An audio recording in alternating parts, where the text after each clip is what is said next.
Our society today teaches us to fear. Everything in the world around us seems to have some aspect that we should be afraid of. Who here is afraid of spiders? Anyone here afraid of snakes? And who here feels like they are in a constant competition with everyone around them, always striving to be the best of the best? And who here are afraid that no matter how much they do, no matter how much they try, they will never reach these high expectations that they've set for themselves? We're taught to be afraid of not being pretty enough, not being smart enough, not doing enough to keep up, just not being enough. My generation has grown up in a world that teaches young people to be afraid. Instead of looking forward for that moment that we get accepted into our dream college, we dread the college applications. And not only that, but the comparisons that are bound to happen when the decisions come out. Instead of being excited for when we finally get offered our dream job, we dread that we'll somehow slip up and make a mistake and have to start all over again. We're constantly being reminded of the intimidating future and how no matter how much work you do, no matter how much you try, there will always be someone who's just a little bit better than you. There will always be someone who has just a few more AP classes, a few more volunteer hours at the senior center, a few more ways they're planning on implementing world peace. It's this perception of everything around us that changes the way my classmates and I behave. We're cautious, careful not to overstep any boundaries or do anything that might stand out from the crowd too much. Now, being a high schooler myself, I too am guilty of succumbing to the pressure of these comparisons and the fears of what might happen when things don't work out. Yet, somehow my younger brother managed to convince me to think otherwise without even knowing it. And yes, my 8-year-old third grade brother named Darren. Darren has always been fearless. To him, this world is like his playground that he can rule over, run around in, but most importantly, make mistakes in. I remember when he was just 4 years old. He was standing on top of a couch, doing his very best to balance as he walked across the top and fell, face planting right onto the cold, hard marble floor beneath him. Within seconds, a huge green and purple bump the size of a ping pong ball formed as he yelled and cried in pain. We didn't know it at the time, but this reckless spirit would cause him so many more injuries in the future. Since then, he's gotten countless more bruises and bumps on his forehead. He cut his head open running into his bed frame. He cut his finger open when it got caught in a door hinge. And, okay, you know what? I will stop there and spare you guys the gory details. But even after 8 years of numerous cuts, bruises, injuries, he still marches on unafraid of the world. He still goes up to random strangers, asking them things like, "Hi, how are you? And how's your day today?" When he was trying to walk across that couch, he wasn't thinking about what the consequences were.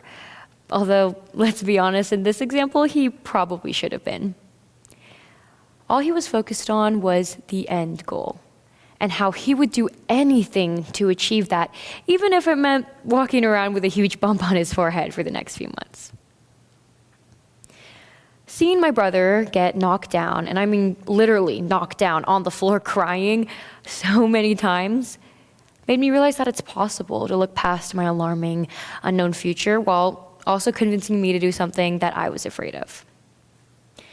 I remember the night I sat down to write this very talk. It was a Monday night, and I had learned about the auditions very last minute, so I was forced to choose an audition date that was less than a week away. Stressed out, I struggled to write anything more on my Google Doc other than my name in the top right corner, when all of a sudden I heard a bang. followed by crying in the room next to me. I got up and I ran out, only to see, just wait, my little brother, Darren, hurt again, this time from somehow hitting his head on his night table as he got out. It was at that moment that I truly understood how brave it was that he continued to get back up after getting hurt so many times. And so, instead of being stressed about how I wouldn't have enough time to prepare for this audition, I decided to go ahead and just try it out anyway. And I'd say that worked out pretty well for me. Many people often see that the solution to leading a happier and more daring life is by being constantly optimistic, always seeing the good in everything, always being happy. And while yes, I agree, having a positive mindset is definitely helpful, and I'm a firm believer in that, it's strenuous to be that happy 24/7. Instead, I've done my best to try and step back and take a look at the bigger picture. We often criticize each other for judging people based off of looks, stereotypes, things like that before actually getting to know them.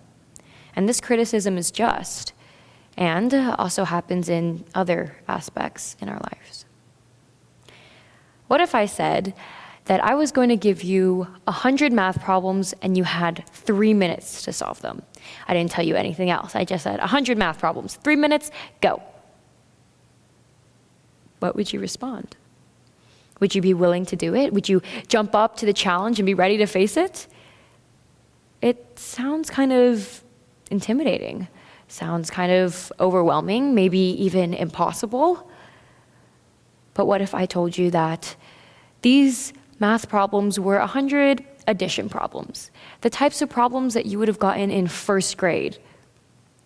Then it seems a little bit easier. It seems a little bit more doable. Oftentimes, when we are faced with challenges, we tend to get overwhelmed before we even start. We tend to overthink things and get stressed out that I can't do this.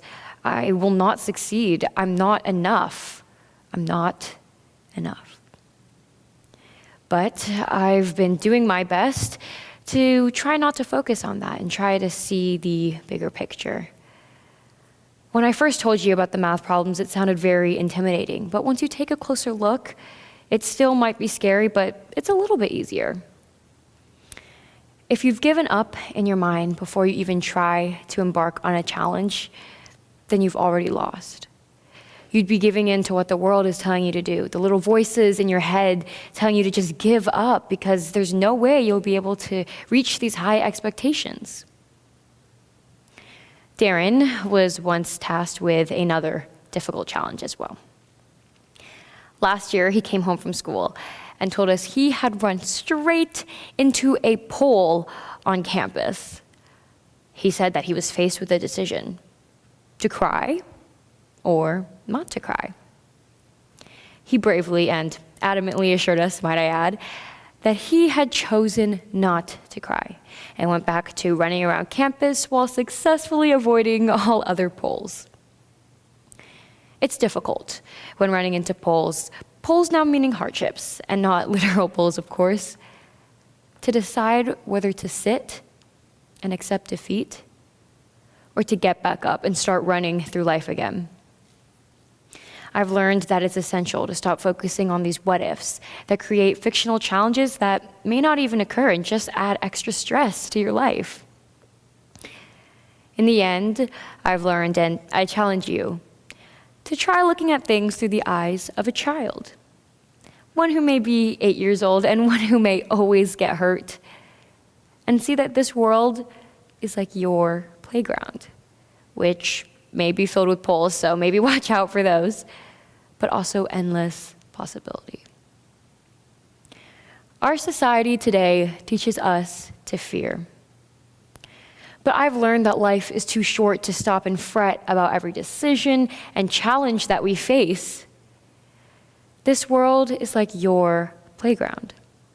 So go ahead, run around, get hurt, fight someone to have a turn on the swings, but above all, fearlessly pursue the future that you want.